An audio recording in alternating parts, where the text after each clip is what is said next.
ओम श्री परमात्मने नमः। एक बार क्या हुआ, शारदा नदी तीर पूर्णगिरी इक्यावन शक्तिपीठों में पूर्णगिरी माता जी के नाभिक स्थल है। उनको दर्शन करने के लिए मैं पैदल यात्रा में चलते रहा। नवरात्रि के वक्त थी, उपवास रखे रहा यात्रा में भी। फिर उपवास में कभी व्यवस्था होता थी, कभी नहीं होता थी। ऐसे पूर्णगिरी हमने पहुंचा, शिखर देखा नीचे से, बहुत बड़ी ऊंचा शिखर है। नीचे हमने पहुंचा, बहुत से महात्मा लोग अपने अपने झोपड़ी बना के साथ में विभूति रख के जो यात्री आ रहे उनको टीका लगाना और लो दक्षिणा देव महाराज, ऐसे जो भी प्रक्रिया कर रही थी। फिर हमने दर्शन करते हुए धीरे धीरे सब आश्रम में पहुंचा, सब महात्मा लोग दर्शन करते ऊपर चले। ऐसा हमने जाते रहा। जाते जाते क्या हुआ, जब हमसे कहा स्वामी जी आप इधर ही रुक जाओ, आपकी भी एक झोपड़ी बना के दे रहा है और आपकी नौबीन इधर रुकेगी, आपकी खर्चा पानी बहुत पैसा आ जाएगी। नहीं महाराज, मैं माता जी दर्शन करने का आया, मेरे पैसे का आवश्यकता नहीं है। ऐसे करते मैंने और आगे बढ़ा। और आगे बढ़ने के बाद उधर अलग अलग स्टेप है।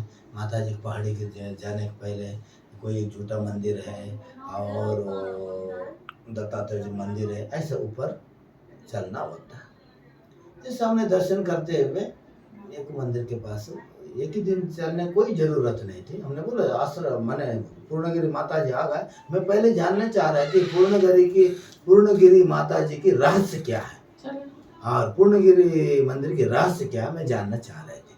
फिर मैं पहले इसको रहस्य जानूं, फिर बाद में दर्शन करूं। मैं जानना चाह रही थी पूर्णगिरी कैसे नाम पड़ा, इसमें माता जी के सती का अंग कौन सा अंग गिरा, इसका क्या महिमा है। मैं पूरा मेरे अंदर में कुतूहल हो गई थी जानने के लिए। तब बाद में दर्शन करें, यही मन में रखते हुए मैं यात्रा बढ़ते ही रहा। बढ़ते हुए बीच में एक महात्मा जी मिला।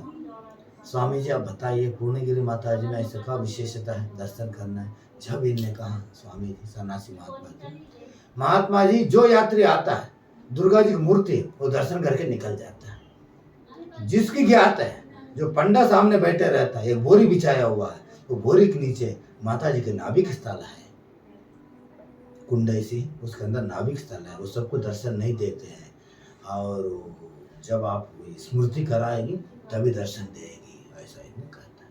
फिर मेरा मन में और कुतूहल बढ़ा, माता जी के दर्शन नहीं, माता जी के नाभिक दर्शन करने, नाभिक दर्शन करने, नाभिक दर्शन करने, एकदम तीव्र गति से बढ़ने लग गए। फिर मंदिर के पास पहुंचा। कम से कम 100 फुट दूर में मंदिर है, उधर दत्तात्रेय मंदिर है। उधर एक नागा बाबा जी रहा, दिगंबर महात्मा। स्वामी जी मेरे रुका दिया। नवरात्रि शुरू हो गई थी, 1-2 दिन हो चुका था, मैंने रुका दिया। अब रुकाने के बाद तो स्वामी जी बाद में चले जाना, ये तो 100 मीटर दूर में तो मंदिर है, बाद में चले जाना। ऐसे न करते मेरे को 8 दिन उधर रुका दिया। कितना दिन? 8 दिन रुका दी। मैं 100 मीटर दूर में मंदिर, दर्शन नहीं पहुंच पाए। 8 दिन रुका दिया। स्वामी जी मेरे को आदेश दो, मैं जा रहा। जब उनने जैसा अपने मन में वही स्मृति रहा, माता जी के नाभिक स्थल है, माता जी के नाभिक स्थल है, दर्शन करने बहुत अभिलाषा बढ़ गए।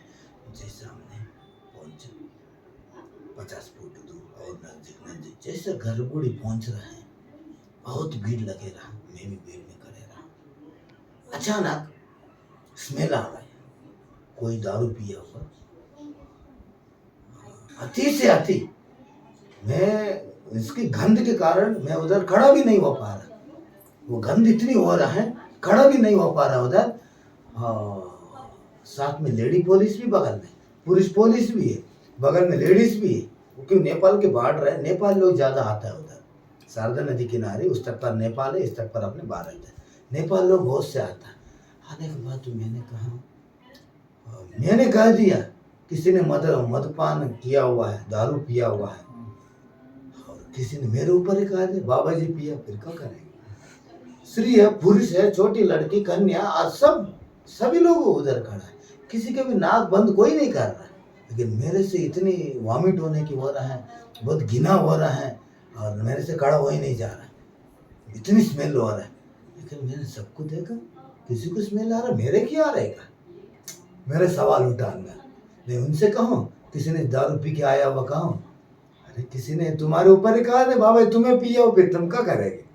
फिर हमने बोला नहीं, प्रतीक्षा करो। जैसे मेरा लगाव थी माता जी के नाभि के दर्शन करना चाह रहा हूँ, नाभि के दर्शन करना चाह रहा हूँ, वो लगाव थी वो हम भूल गए। क्या हो गए? वो भूल गए।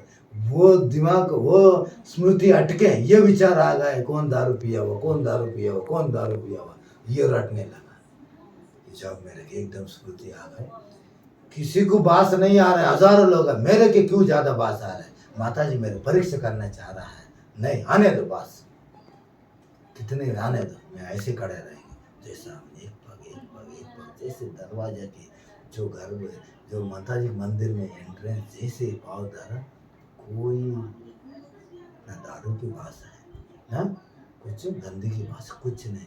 जब मैं हल्की से हंसते हुए, उधर भी छोटी सी मंदिर है, छोटी सी माने 6x6 की है, दर्शन यात्री इधर से दर्शन करे वो दरवाजे से निकल जाए, ज़्यादा अवकाश नहीं देती, ज़्यादा भीड़ के कारण। चलो चलो चलो, पुलिस सब लगे रहते, चलो। जैसे हमने मत्था टेका, मत्था टेकने के टाइम मैंने अन्वेषण किया पंडा कहाँ बैठा है, उनके नीचे बोरी है, हमने सब नज़र में देख लिया। देखने के बाद मैं संतुष्ट नहीं हुआ। जैसे माता जी मूर्ति तस्वीर रखे ना, मूर्ति दुर्गा जी दर्शन करते मैं एकदम बाहर निकल गया। बाहर निकलने के बाद वो पंडित लोग जो उधर पंडा बैठा है, उत्तराखंड में जो पंडा लोग बैठे रहता है, स्वामी जी आप कहाँ से आए और मेरा कुछ प्रसाद दे दो, रुद्राक्ष दे दो। नेपाल में रुद्राक्ष होता है, रुद्रभूमि कहा जाता है, आपको प्रसाद रुद्राक्ष दे दो। मैंने कहा मैं आपको रुद्राक्ष भी देंगे, विभूति भी देंगे, आप मेरे के एक बार आप माता जी के नाभि के दर्शन करा दो, इतने कहा मैं। जब हमने माता के दर्शन करके निकला, उसमें कोई प्रतिक्रिया, किसी को प्रतिक्रिया कुछ नहीं हुआ। जब हमने कहा कर दिया, रिटर्न मेरे को लेके आया, वो पंडा के पास देखा, जैसा बोरी ढका हुआ था, बोरी निकाला, निकालते हुए स्वामी जी जो भी आपकी मनोकामना है करते हुए आप हाथ रख दो, नारियल रख के। हमारे ने मैंने क्या कर दिया, छोटी से बाल रूप बनाए मन में। क्या बनाया? बाल छोटे